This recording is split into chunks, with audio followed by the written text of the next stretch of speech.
impulsa estrategias comunitarias para la promoción de la convivencia pacífica. Además, ejerce como subsecretaria del Grupo 11 del Sector 6, liderando procesos de organización vecinal y participación ciudadana. Se ha desempeñado como regidora de la Municipalidad de Villa Salvador, desde donde ha promovido políticas públicas orientadas a la equidad de género, la cultura y la seguridad ciudadana, y es fundadora de la Asociación Cultural Mujer y Esperanza. Hemos convocado a las tres compañeras para que desde los diversos cargos que han ejercido, desde la función pública, pero también desde los espacios de liderazgo y de promoción social, comunitaria y de participación ciudadana, nos puedan comentar, ¿no?, este título pretencioso o provocador de este conversatorio que hemos denominado Seguridad Ciudadana entre la vida y la muerte, ¿qué hacer? Vamos a comenzar con Mirta. Yo les voy a, faltando unos 2 minutos, les voy a avisar a cada una de ustedes, tienen 15 minutos. Entonces, comenzamos con Mirta. Sí, muchas gracias. Muy buenas tardes con todas y todos. Muy agradecida de estar en este espacio tan importante, interesante, tan necesario en estos momentos críticos para nuestro país. Estamos en una coyuntura realmente muy particular. Creo que todos los peruanos lo estamos sintiendo. Una coyuntura en que no solamente sentimos que como país estamos abandonados porque no nos sentimos representados por las autoridades. Sobrecoge ver estas últimas encuestas donde tenemos a nuestra principal autoridad del país con 0% de aprobación. Eso creo que dice mucho de cómo es que la gente está sintiendo que funciona este Estado prácticamente acéfalo, ¿no? Y creo que en medio de estas circunstancias, pues sí nos preocupa la situación de falta de legitimidad de las autoridades, y nos preocupa además que haya esta suerte de vacío, digamos, en el Estado, porque enfrentamos problemas sumamente álgidos. Y probablemente uno que nos está afectando a todo el país en este momento es justamente el de la inseguridad ciudadana, ¿no? Y es un problema que día a día nos empieza a generar no solamente más angustia, sino que las cifras mismas nos van dando como indicadores de que esto no tiene tendencia a parar, sino más bien que hay una tendencia a incrementarse. Entonces, miren, yo venía revisando algunas cifras, pero es impresionante cómo la inseguridad ciudadana, que tiene una de las expresiones más álgidas en los asesinatos, ¿no?, por extorsión, cómo han incrementado. Miren, la cifra del 2017 llegaba a 674 asesinatos por año, 2017. En menos de 8 años, en el 2024, hemos terminado con 2.057 asesinatos, ¿no? Casi el triple de este índice. Entonces, eso por supuesto preocupa a la población y es natural porque son cosas concretas que nos va diciendo que el crimen en realidad está avanzando. Por otro lado, fíjense, en estos últimos años se ha incrementado mucho algunos tipos de delitos. Por ejemplo, la extorsión, que es la que nos preocupa a todos, finalmente termina siendo una de estas figuras que afecta a la ciudadanía en general. La criminalidad incluso está acentuándose en los sectores más empobrecidos del país. ¿A quiénes extorsionan? No extorsionan a aquel empresario que pues tiene grandes negocios para el país, no extorsionan a las personas que realmente tienen pues digamos capacidades económicas importantes, extorsionan a los pequeños, aquellos que están más vulnerables y más desprotegidos. Por eso es que hemos llegado a la cifra de 22.800 denuncias por extorsión en el 2004, ¿no? Perdón, 2024. Entonces, 22.800, que es una barbaridad, pero que además no son todos los casos de extorsión, porque acuérdense que también tenemos un problema con la falta de confianza en las instituciones del sistema de justicia y por tanto hay mucha gente que ni siquiera se toma la molestia de denunciar. Entonces, quiero empezar un poco con estas cifras porque nos permite hacer un poco de conciencia de aquello que estamos enfrentando. Lo que ha pasado ahora mismo en Trujillo, en Patás, es impresionante. Hace muchos años no teníamos una masacre de esa naturaleza provocada por grupos criminales organizados. Y frente a eso, claro, todos nos quedamos atónitos viendo cómo todos los días extorsionan a cualquier persona de a pie, al chofer, le disparan al cobrador, extorsionan a las bodegas, matan a la gente que va a trabajar, ¿no? Entonces, eso nos hace pensar en qué podemos hacer en el país para responder a esto. La primera respuesta tendría que estar centrada en qué va a hacer el Estado.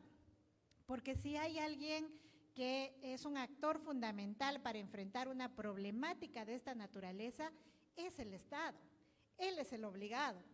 ¿Y por qué es el obligado? Porque, por supuesto, esa es su función. Tenemos un Estado que tiene 3 poderes muy importantes, que en torno a cuál funciona, digamos, el sistema, que es desde el Ejecutivo, el Legislativo y el Judicial. Y justamente estos 3 sectores tienen que ver con el tema de abordar problemáticas de esta naturaleza porque son ellos los que manejan las políticas públicas para enfrentar cualquier tipo de situación que distorsiona la sociedad. Y claro, eso nos lleva a pensar de, entonces, ¿qué está pasando? ¿Por qué el Estado, por intermedio de los poderes, que son los llamados a responder a esto, no está funcionando? Y creo que eso tiene que ver mucho con el momento que estamos atravesando, ¿no? Porque mucha gente también y los propios gobernantes a veces encogen los brazos y nos dicen, pero criminalidad organizada ha existido siempre. Como dice doña Dina, dice yo qué culpa tengo, yo al final no soy responsable de eso, ¿no? Nos ha llegado a decir eso porque, claro, ella sostiene que el crimen organizado, la delincuencia, la inseguridad ciudadana siempre ha existido en el país y eso no deja de ser verdad. No deja de ser verdad porque el problema de la inseguridad es un problema que también tiene factores estructurales, por tanto, siempre va a existir en la medida que seamos sociedades que tienen estas fallas estructurales. ¿Nuestro país tiene fallas estructurales? Por supuesto que sí.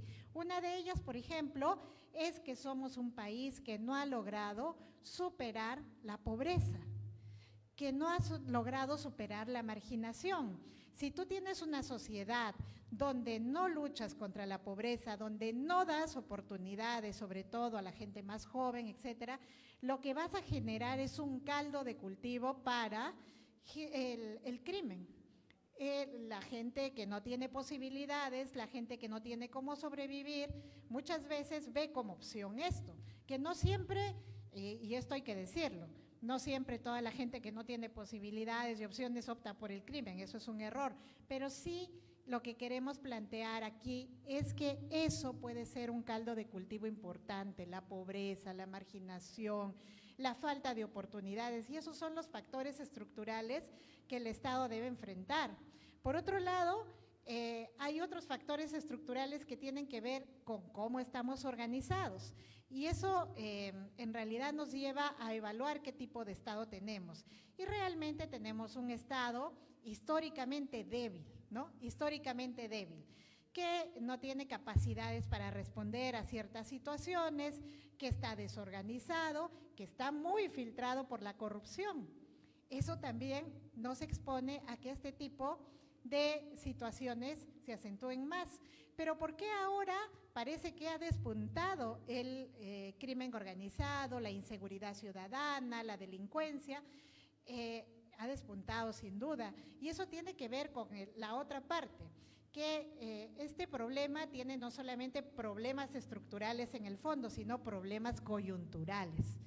Y ahora mismo sí ha despuntado, digamos, el tema de la inseguridad, es porque también en este país hay una serie de factores coyunturales que están en este momento jugando a favor de la delincuencia, ¿no? Y ahí sí tienen responsabilidad directamente los que nos están gobernando. Por ejemplo, tenemos un Congreso que en este momento no es un Congreso que represente a los sectores del país, ¿no? Yo no sé si alguien acá se siente representado por el Congreso. Yo creo que no, yo no siento representación. La mayoría de congresistas, porque se salvarán, pues si tenemos con las manos, con los dedos de una mano, contamos a aquellos congresistas que parece que en realidad sí están comprometidos con su función, pero el resto, fíjense cómo la política también tiene que ver con esto, es que como ya no tenemos partidos políticos reales, lo que tenemos en el Congreso es la representación más bien o una suerte de testaferros de una serie de, digamos, poderes subalternos que en realidad no están ahí para defendernos a la sociedad. Entonces, está un factor coyuntural, es el tipo de Congreso, el tipo de representación, el tipo de legislativo que tenemos, que nos ha dado como resultado que estos señores más bien legislen a favor del crimen organizado. Nosotros vamos haciendo un mapeo, por ejemplo, de cuántas leyes va sacando el Congreso a favor del crimen organizado y hasta ahora más o menos tenemos mapeadas entre 13 leyes fundamentales que juegan a favor del crimen, ¿no? Juegan a favor del crimen porque regulan cosas como, por ejemplo, a ver, el Congreso se ha dedicado a sacar leyes que han restringido la colaboración eficaz. El Congreso ha sacado leyes que lo que ha impedido, por ejemplo, son que se hagan esta suerte de diligencias como los allanamientos. El Congreso ha cambiado la ley de crimen organizado y entonces dentro de crimen organizado ya no entran delitos menores de 6 años. El Congreso ha sacado leyes, ahora último ha sacado leyes, esta ley que tiene que ver con la extinción de dominio, que quiere decir que ya no le puedes quitar los bienes que son producto de la corrupción, de la delincuencia, ¿no? A quienes están procesados. El Congreso nos quitó la detención preliminar un buen tiempo, ¿no? Entonces, esa cantidad de leyes están jugando más bien a favor de que el crimen se fortalezca. Casi el crimen tiene representación política en este país, ¿o no? ¿No? Con este tipo de Congreso, y esto es muy coyuntural. Es cierto que también la degradación política de la representación ha sido progresiva, pero hoy básicamente es un factor coyuntural que juega a favor del crimen organizado. ¿Qué otras cosas, por ejemplo, juegan a favor de que el crimen se despunte? Que en este momento en nuestro país se ha extendido mucho las economías ilegales y eso también está siendo favorecido por las autoridades. Minería ilegal, tala ilegal, tráfico ilícito de drogas, ¿no? Y eso también provoca que finalmente el crimen se pueda fortalecer. Ahora hay otras lógicas de organización criminal y tienen que ver también con estas economías ilegales, ¿no? Entonces, fíjense, por un lado son los factores estructurales que el país nunca ha podido superar y que todavía seguimos en esa tarea, superar la pobreza, fortalecer nuestras instituciones, nuestro Estado, etcétera, pero también son los factores coyunturales. ¿Qué hacemos frente a eso? Tenemos que tener alguna respuesta porque lo que tenemos que asumir la ciudadanía es una cosa. En este momento estamos acéfalos en el Estado. No tenemos un gobierno real. ¿O alguien se siente que realmente quien nos está gobernando es la señora Boluarte y que está realmente liderando un Estado, un país, un Estado además lleno de problemas y que en este momento está viviendo momentos críticos? No, nadie siente que la señora esté gobernando, la señora ya está preparando ahorita sus maletas porque mañana se va de viaje, ¿no?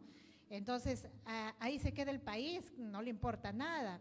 O sea, es impresionante, pero creo que hemos llegado a un nivel de que nuestras autoridades están no solamente de espaldas a los problemas, sino que están conspirando en contra de la ciudadanía.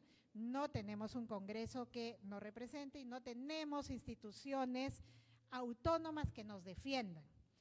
Resultado, estamos solos y tenemos que responder solos a nuestras problemáticas. Una de estas problemáticas, la inseguridad ciudadana. Y uno dirá, pero ¿cómo respondemos frente a tamaño problema? ¿Qué hacemos?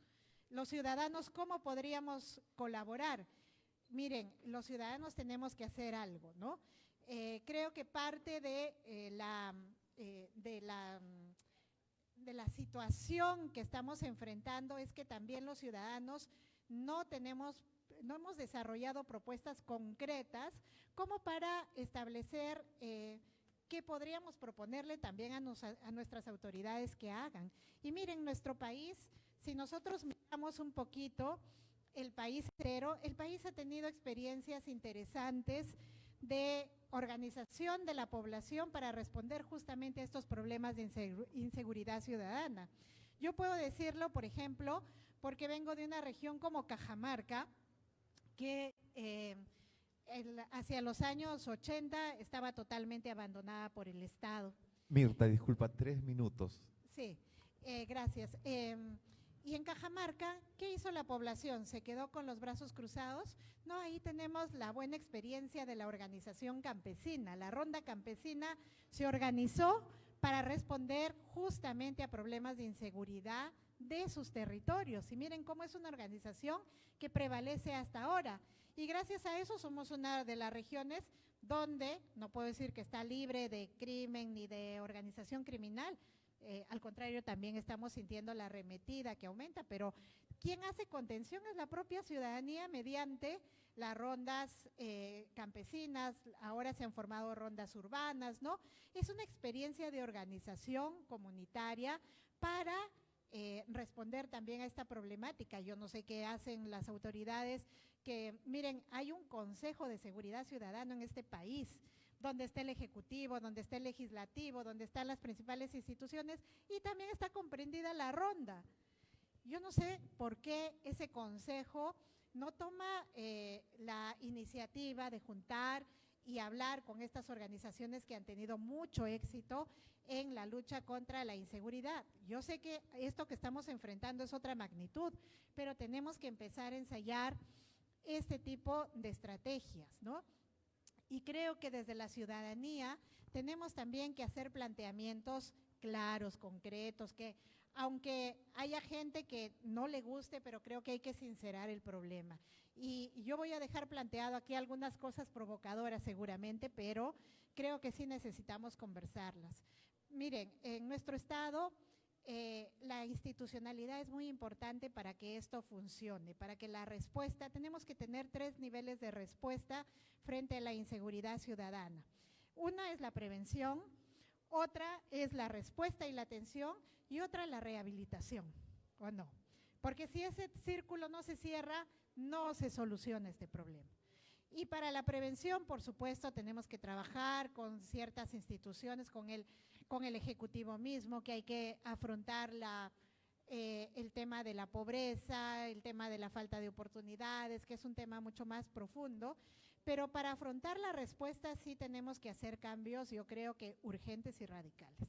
Y dentro de esos, por ejemplo, yo creo que hay instituciones estratégicas dentro del Estado que tienen que ver con esto.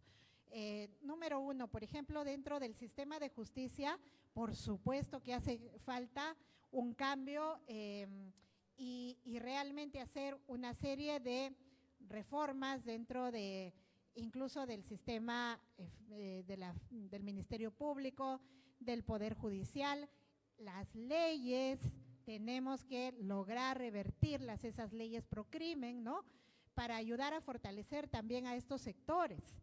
Pero si hay un sector, por ejemplo, que a mí me preocupa mucho, porque además yo, de hecho, mi salida del Ejecutivo se debió a eso, ¿no? Y yo sé que a esto no les gusta a muchos sectores, pero miren, creo que un sector fundamental para luchar contra la inseguridad ciudadana es la policía. Tenemos un amigo policía aquí y no me va a dar, yo creo que sincerándonos me va a dar la razón. Yo terminé renunciando del Ejecutivo porque no se quisieron comprar el pleito de la reforma policial. Y en este momento, si algo es fundamental, es la reforma policial, porque no podemos enfrentar el crimen organizado, primero con una institución tan debilitada. En la policía no les dan ni para el papel, no funciona el teléfono, no tienen una unidad móvil, pero además es el tema de la formación y cómo está estructurada esa organización, que yo creo que los buenos elementos que están ahí abajo luchando, haciendo el esfuerzo, todo ese esfuerzo se pierde porque esta forma de organización nos lleva allá arriba a un sistema absolutamente corrupto que está pervirtiendo todo. Yo dejo por ahí algunos planteamientos seguramente provocadores que luego podemos seguir conversando. Gracias. Muchas gracias, Mirta, por ponernos varios temas para la discusión, como el tema que la lucha contra la inseguridad no solamente es un tema de efectivos policiales, de infraestructura, sino también de participación, el tema de pobreza. Me comunican que se encuentra también presente el comisario de Pachacamac, el oficial Samuel Arroyo, para quien pido fuertes palmas también, por favor, que está presente. A continuación, muchas gracias, está presente. Continuamos con nuestra compañera Indira Wilca, por favor, igual por un tiempo aproximado de 15 minutos y faltando unos 2-3 minutos te aviso. Gracias. Adelante, Indira, por favor. Muchas gracias. Sí. Muchas gracias por la invitación. ¿Se escucha? Sí, no sé si... ¿No se... Sí, te paso. Hola. Hola, hola. Sí, gracias. Ahora sí. Gracias por la presentación y bueno, también empiezo dando mi saludo a todas las amigas, amigos de Villa El Salvador, porque este evento, con lo importante que es la temática, se enmarca en el aniversario del distrito, ¿no? Y nunca hay que olvidar no solamente la historia que tiene Villa El Salvador como comunidad, como pueblo, como distrito ya propiamente reconocido, sino también todo lo que significó su creación, ¿no? Antes de empezar, justo una compañera bueno, que está produciendo material audiovisual, recordaba lo necesario que es que la historia que muchos de ustedes han vivido y han protagonizado, porque acá hay compañeros que son hasta fundadores de Villa El Salvador, llegue también a los más jóvenes. No puede ser que los jóvenes de Villa El Salvador, que es uno de los distritos más grandes de Lima, no sepan cómo se creó este pueblo, no sepan que no fue regalado nada, no sepan que no fue precisamente la decisión de las autoridades en su momento la que permitió que acá haya una comunidad planificada, ¿no? Esa palabra que hoy día está tan fuera de nuestro pensamiento, pues la planificación se hizo, ¿no? Por parte de los propios ciudadanos. Y con todas las dificultades que hay hoy en el distrito, imagínense lo que sería la vida sin haber sido eso, justamente, una comunidad organizada y planificada que ha tenido y tiene todavía sus herramientas para hacerle frente a los problemas del país. Imagínense sin eso, ¿no? Sin la organización, sin el tejido y sin la historia que ustedes han tenido, lo que sería ahora tener que hacerle frente a todos los problemas que de por sí a nivel de la ciudad y del país le hacemos frente, ¿no? Entonces yo ese reconocimiento siempre a la historia que además merece tanto orgullo de Villa El Salvador y a ustedes también, amigas y amigos, ¿no? Y entrando ya ahora sí de lleno al tema, yo quería empezar, claro, yo estoy de acuerdo con todas las cosas que Mirta ha planteado y por supuesto hay que seguir profundizando en el tema porque es el tema que hoy día nos preocupa como país, ¿no? Y yo empezaría diciendo que, claro, que hoy día nosotros tenemos claro que la situación de inseguridad es la más urgente, ¿no? Pero lamentablemente si analizamos realmente lo que se está haciendo como respuesta ante la criminalidad, ante la delincuencia, ante la situación de inseguridad, yo creo que lo primero que hay que decir es que no estamos teniendo realmente políticas de seguridad ciudadana en el país.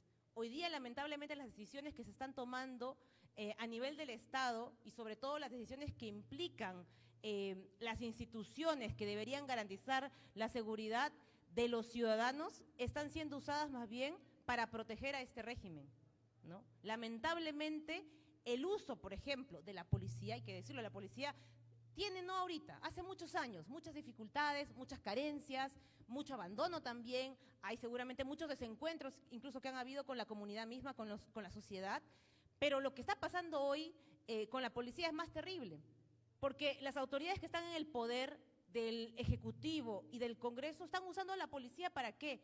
No para defender a los ciudadanos de la criminalidad que está descontrolada, están usándola para defenderse a sí mismos, ¿no? De todo el poder y el abuso que están haciendo del ejercicio del poder. Primer ejemplo, lo que ha pasado durante las protestas de años anteriores, cómo se inauguró este régimen, ¿no? Reprimiendo ciudadanos, asesinando ciudadanos, mandando matar ciudadanos, ¿no? Y yo con esto quiero decir claramente que hay una responsabilidad política, porque por supuesto hay responsabilidades individuales de algunos efectivos que cometieron estos delitos, pero ¿quiénes realmente dieron esa orden? Pues las autoridades de la señora Boluarte, sus ministros, los congresistas miraron de costado, dijeron acá no pasa nada, si matan a 50 personas.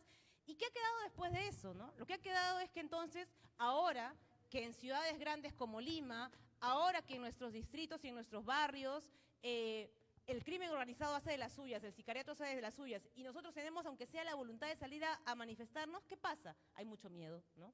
Hay miedo hasta para salir a protestar.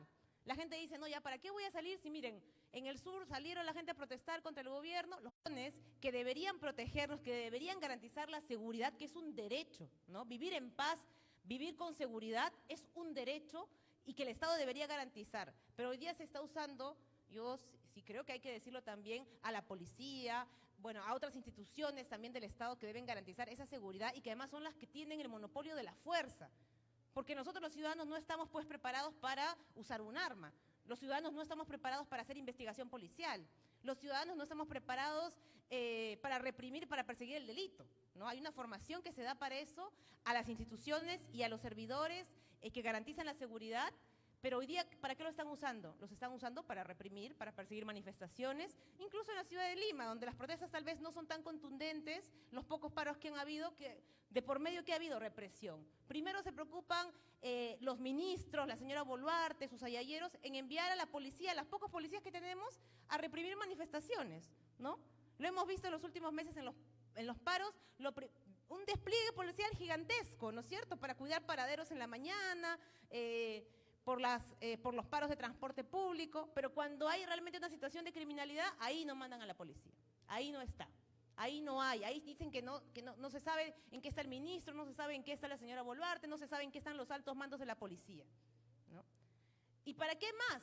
También han usado la institucionalidad de la policía, como ha dicho Mirta, para ser cómplices con la aprobación de leyes que están favoreciendo justamente el crimen organizado, ¿no? Hasta hace poquito hemos tenido un ministro del Interior, bueno, hemos tenido, es un decir, el señor Santibáñez, ¿no? Porque también las movilizaciones, la indignación de la gente forzó su salida, pero lo han vuelto a poner otra vez en otro cargo ahí nomás disimuladamente, pero vamos a decir que salió del cargo, pero tuvimos hasta hace poco a ese señor en el Ministerio del Interior, la cabeza del Ministerio del Interior, el sector que justamente se encarga de ejecutar las políticas de seguridad ciudadana, y ese señor se dedicó durante todo su periodo a facilitar, a darle visto bueno a las leyes que se estaban aprobando, que se han venido aprobando los últimos años, que han favorecido el crimen organizado, ¿no? Ya algunas las ha enumerado Mirta, la ley que ha permitido que se debilite el tipo penal de crimen organizado, es decir, que solamente algunas actividades delictivas vinculadas al crimen organizado se puedan sancionar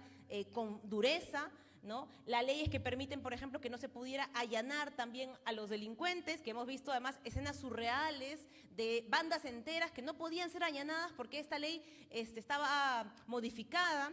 Hemos visto hace poco, hace una semana, se ha publicado también esta ley que modifica el sistema de extinción de dominio, que puede parecer una palabra muy técnica, pero tiene que ver justamente con el botín, el patrimonio que las redes criminales logran, porque ¿para qué se forma una banda de crimen organizado? Para generar un patrimonio, ¿no? Para eso realmente existe el crimen organizado. Entonces, tienen su patrimonio, lo que permitía estas leyes en el país que han sido modificadas era que se pudiera incautar ese patrimonio. Ahora, esas leyes han sido modificadas porque al Congreso le ha parecido que en el Perú se estaba abusando mucho de la ley de extinción de dominio, es decir, que pudiéramos congelar los bienes de los corruptos, de los lavadores de activos, de los sicarios, de los narcotraficantes, era un exceso para ellos. Y como era un exceso, han modificado la norma y ahora en la práctica va a ser muy difícil incautar los bienes también de estos actores criminales, ¿no? Entonces, todas esas leyes fueron aprobadas ¿con quién? Con el visto bueno tanto del Ministerio de Justicia, con el visto bueno tanto del Ministerio del Interior,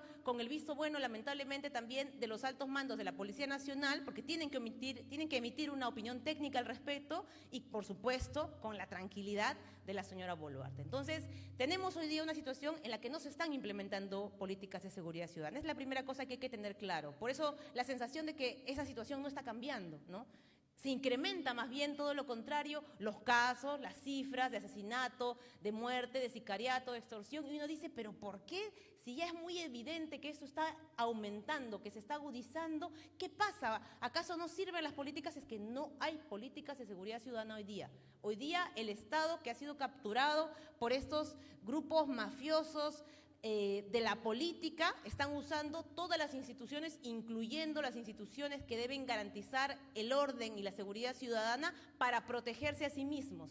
Estas leyes además les permiten a ellos, estos grupos políticos, no ser investigados, no ser allanados, que sus bienes tampoco sean incautados. Entonces, esta es la primera razón por la cual muchas de las políticas que seguramente hace 5, hace 10 años existían y seguramente eran insuficientes, pero al menos algo nos permitían hacer, hoy día simplemente no sirvan para nada, porque no estamos teniendo realmente políticas de seguridad para los ciudadanos, sino estamos teniendo políticas para proteger a este régimen que hoy día está en el poder, ¿no?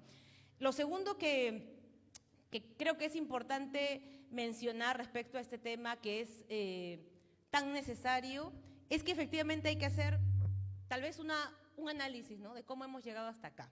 Porque es cierto que este no es una preocupación de ahorita. Sobre todo quienes participan activamente en la comunidad saben que el tema de la seguridad ya en Lima al menos venía como de menos a más, ¿no?, en términos de preocupación.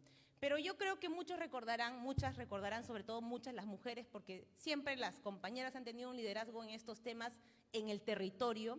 Y es que nosotros en el Perú y en la ciudad y en América Latina hemos pasado de estar muy preocupados por la delincuencia común, ¿no?, porque esa era nuestra preocupación hace 5 o 10 años. Yo, bueno, he sido autoridad también en ese periodo, y claro, nuestra primera preocupación eran los robos. El robo, por ejemplo, de celulares, el robo de la cartera, la delincuencia común, el robo, el hurto, los delitos por los que además había más cantidad, los delitos más numerosos. Hace unos años, tal vez también nuestro amigo acá, servidor de la policía, puede ratificarlo, pero los delitos más comunes eran esos, ¿no? El hurto, robo agravado, fuera de los delitos sexuales, además que también es otro tema de la inseguridad, ¿no?, la violación sexual, que es otro gran tipo de delitos. Pero los delitos comunes, la delincuencia común, es la principal preocupación que teníamos nosotros, nosotras en nuestras comunidades, ¿no? Pero eso es muy distinto, la delincuencia común, su dinámica, sus formas de enfrentarla, es muy distinto al crimen organizado. Indira, el crimen organizado, 3 minutos, Indira. Sí, y voy aterrizando con eso. El crimen organizado tiene otros móviles. El crimen organizado sobre todo tiene un móvil económico, pero de gran economía. Una cosa es que haya un chico que se vuelve lamentablemente delincuente en el barrio y comienza a asaltar de repente a la gente, y otra cosa es tener organizada una red de lavado de activo, que lava plata del narcotráfico, que lava plata de la minería ilegal, que lava plata o comercializa en la minería ilegal o en la tala o en la trata de personas. Nuestro país y América Latina ha empezado a vivir con fuerza una ola de crimen organizado. Estamos en eso. Entonces, hay que saber diferenciar. La delincuencia común se trata y se aborda de una manera y el crimen organizado de otra manera. El crimen organizado, además, tiene fuertes vínculos con la política, totalmente, porque los flujos de dinero que corren en el crimen organizado no estamos hablando de miles ni de millones solamente de soles, estamos hablando de cientos o miles de millones de dólares, ¿no?, en el crimen organizado. Y eso es lo que hoy día no se está abordando. El crimen organizado no se va a combatir con que mañana aprueben, como todo el tiempo lo repiten quienes hoy día están gobernándonos, la señora Boluarte entre ellos, con que aprobemos el terrorismo urbano. Discúlpeme, eso es no entender el problema, y no solamente no entender el problema, es querer engañarnos a nosotros. Como digo, el móvil del crimen organizado es el dinero.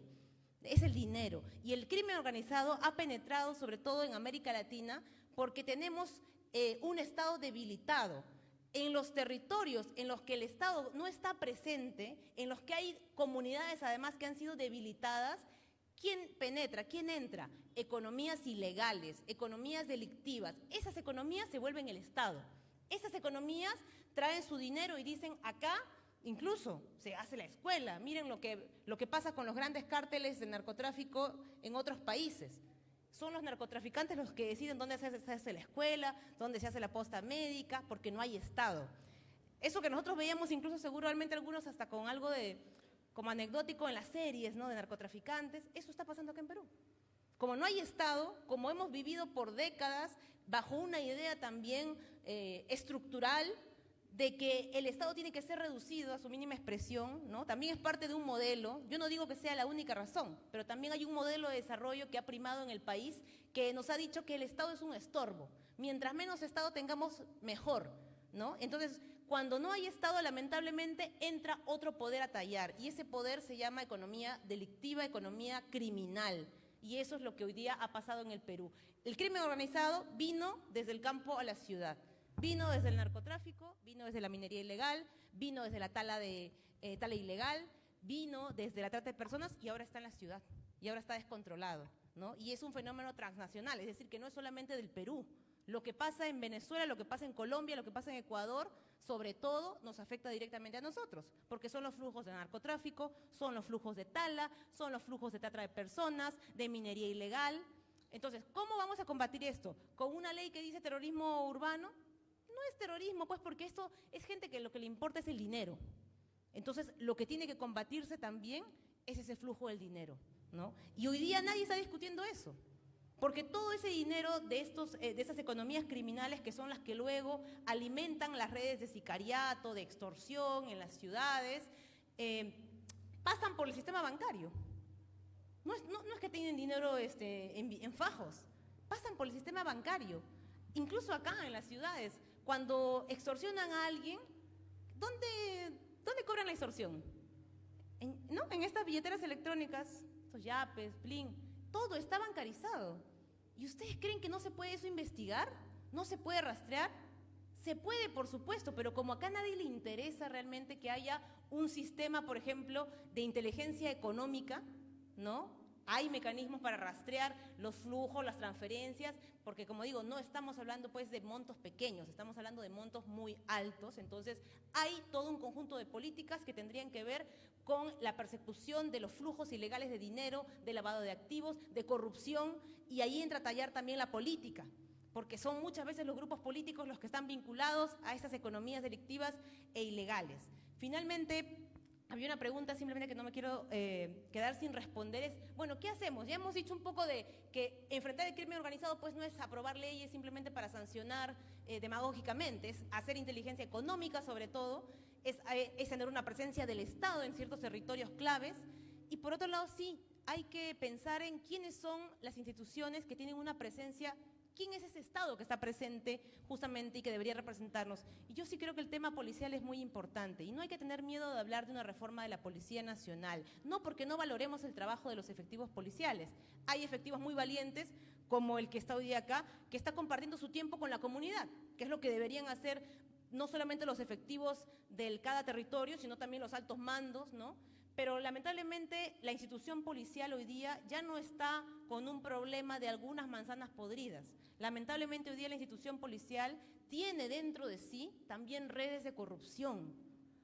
Tiene redes de corrupción que no son una cosa aislada, ya está penetrada por ella. Muchos dicen, no, la policía necesita más presupuesto, necesita más recursos. Yo también creo que sí lo necesita, pero ver ese como la única acción que hay que tomar con la policía es no ver el problema. Necesita más presupuesto, necesita ser modernizada, sí, pero necesita también desmantelar las redes de corrupción que están por dentro, ¿no? Y que yo creo que, bueno, es muy difícil desmantelarlas y que en el alto mando tienes, lamentablemente, yo lo puedo decir, a generales pues que son sancionados por compras irregulares, y estamos hablando de millones, ¿no? Millones. En la pandemia muchos generales hicieron su agosto con las compras que no tenían control a nivel de la Contraloría porque era una emergencia, pero también muchos hicieron, creo que, cosas totalmente cuestionables, y luego eso se ha ido proliferando. Y entonces, hoy día creo que para todos es claro que la policía muchas veces es cómplice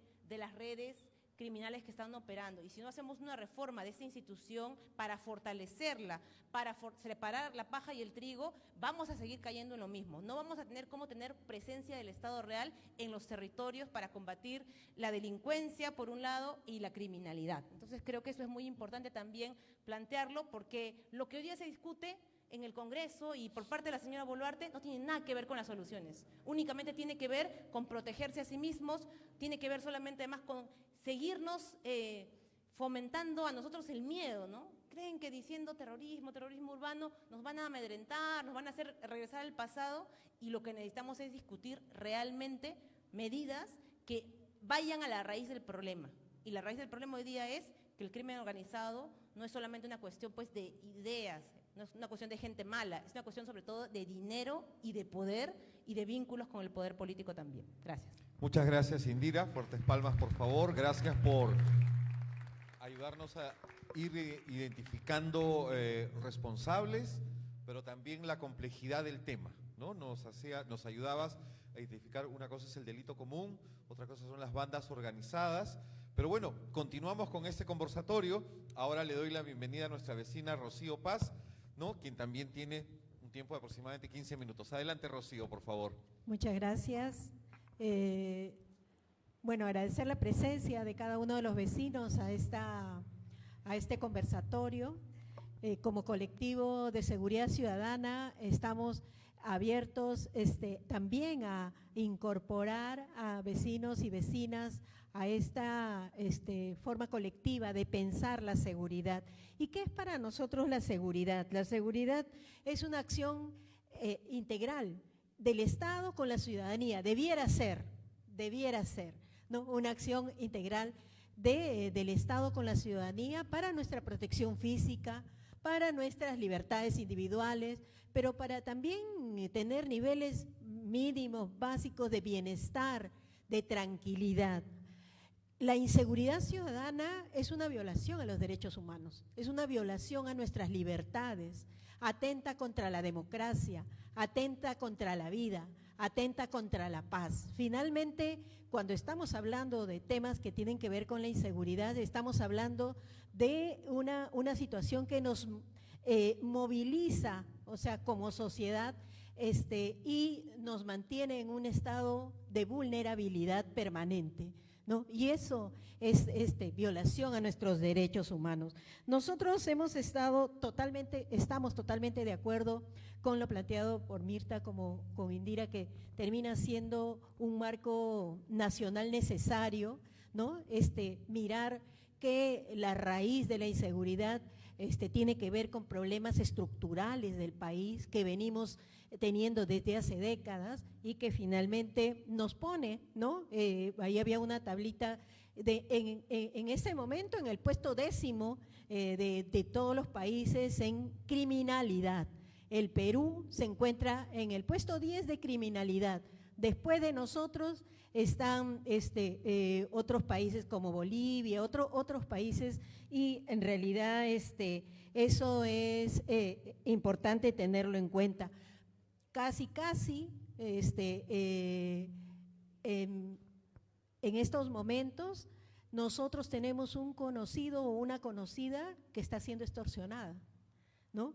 Que son nuestras vecinas o nuestros vecinos. Hay datos que nos ha dado la Policía Nacional que es importante tenerlos en cuenta, ¿no? Son datos que los íbamos a proyectar, pero bueno,